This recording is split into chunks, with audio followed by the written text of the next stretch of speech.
شرف کی بات ہو رہی ہے، سلطان العارفین کا نام نامی اس میں گرامی ہمارے درمیان ہے. نہ ہم تھکتے ہیں، نہ ہماری روحیں تھکتی ہیں، نہ ہمارے جسم تھکتے ہیں. لیکن میں آپ سے یہی التماس کروں کہ یہی جذبہ آپ جب یہاں سے جائیں، آپ دنیا پہ یہ ثابت کر دیں، اپنے عزیز و اقارب پہ، اپنے رشتہ داروں پہ، اپنے ملنے والوں سے، اپنے دوست احباب پہ، آپ جہاں پہ کاروبار کر رہے ہیں، بزنس کر رہے ہیں، روزی کمائی کا ذریعہ ہے جہاں، آپ وہاں اس بات کو ثابت کر دیں کہ جو خانقاہ ہے یہی عالم اسلام کی تبلیغ کا واحد وہ راستہ ہے جس کے ذریعے دنیا میں اسلام پھیلا ہے. روحانی قوت، روحانی طاقت کے بل بوتے پہ ہی پھیلا ہے. اس کے بغیر نہ کوئی راستہ ہے، نہ کوئی حل ہے.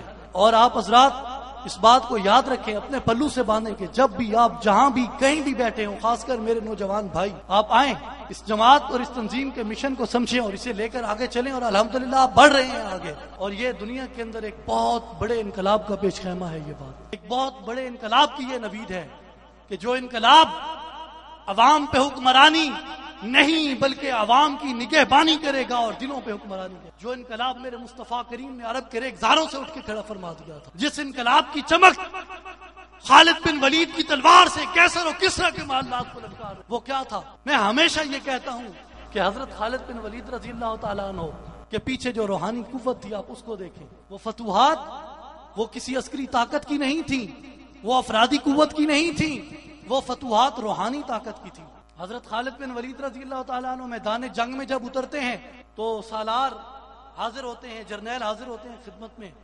سالار اعظم، یہ ہماری فوج کی تعداد 10,000 ہے، دشمن کے پاس 1 لاکھ ہے، یہاں سے جنگ کا ارادہ ملتوی کر دیا جائے. واپس چلتے ہیں، کمک رسد ہر چیز مکمل کر کے، اپنی افراد کی تعداد کچھ بڑھا کے پھر آ کے ان سے لڑائی لڑیں گے تو زیادہ بہتر رہے گی. حضرت خالد بن ولید نے فرمایا نہیں، ہم اللہ کے سپاہی ہیں، ہم لڑیں گے اور جیتیں گے. انہوں نے کہا حضور آپ کیسے لڑیں گے، آپ کیسے جیتیں گے، آپ کیسے لڑیں گے، آپ کیسے جیتیں گے، کیسے فتح مل جائے گی؟ حضرت خالد بن ولید نے فرمایا ہم اس لیے جیتیں گے کہ ہم زندہ ہیں، اور وہ اس لیے ہاریں گے کہ وہ مردہ ہیں. عرض کی ہے سالار اعظم وہ کیسے مردہ ہیں؟ آپ نے کیسے کہہ دیا وہ مردہ ہیں؟ وہ گھوڑوں کی پیٹھوں پہ بیٹھے ہیں، ان کے ہاتھوں میں تلواریں ہیں، ان کے ہاتھوں میں نیزے ہیں، وہ گھوڑوں پہ بیٹھ کے ہمیں للکار رہے ہیں. ان کی پیادہ فوجیں ہیں، ہاتھیوں پہ سوار ہیں، اونٹوں پہ سوار ہیں، گھوڑوں پہ سوار ہیں، لڑنے کے لیے گھیرا تنگ کر رہے ہیں. سالار اعظم وہ کیسے مردہ ہو گئے؟ آپ نے فرمایا وہ مردہ اس لیے مردہ ہیں کہ ان کے دل مردہ ہیں، اور ہم زندہ اس لیے زندہ ہیں کہ ہمارے دل زندہ ہیں. زندگی کا دار و مدار اس ظاہری جسم پہ نہیں ہے، بلکہ زندگی کا دار و مدار ہمارے قلب کی زندگی پہ ہے. زندگی زندہ دلی کا نام ہے. مردہ دل کیا خاک جیا کرتے ہیں. مردہ دلی کوئی زندگی نہیں ہے، وہ موت سے بدتر زندگی ہے، وہ موت سے بدتر حیات ہے. حیات کیا ہے؟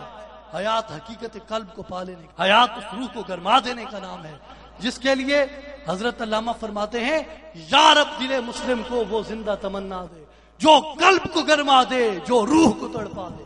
آج میں آپ کو یہی دعوت دیتا ہوں، یہی گزارش کرتا ہوں کہ خدا را آئیں، آج وقت کی نزاکت کو سمجھیں، آج حالات کی حقیقت کو سمجھیں.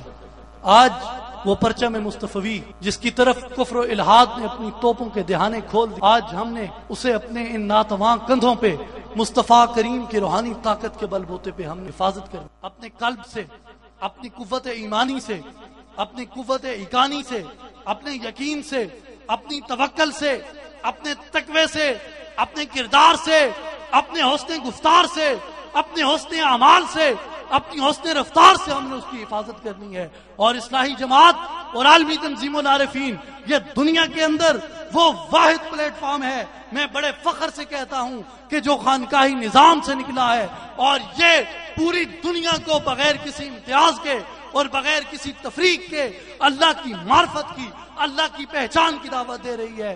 میں انہی دعائے کلمات کے ساتھ اجازت چاہوں گا کہ دل مرد مومن میں پھر زندہ کر دے وہ بجلی کہ تھی نعرہ لا تذر میں، عزائم کو سینوں میں بیدار کر دے، نگاہ مسلمان کو تلوار کر دے. وآخر دعوانا ان الحمدللہ رب العالمین.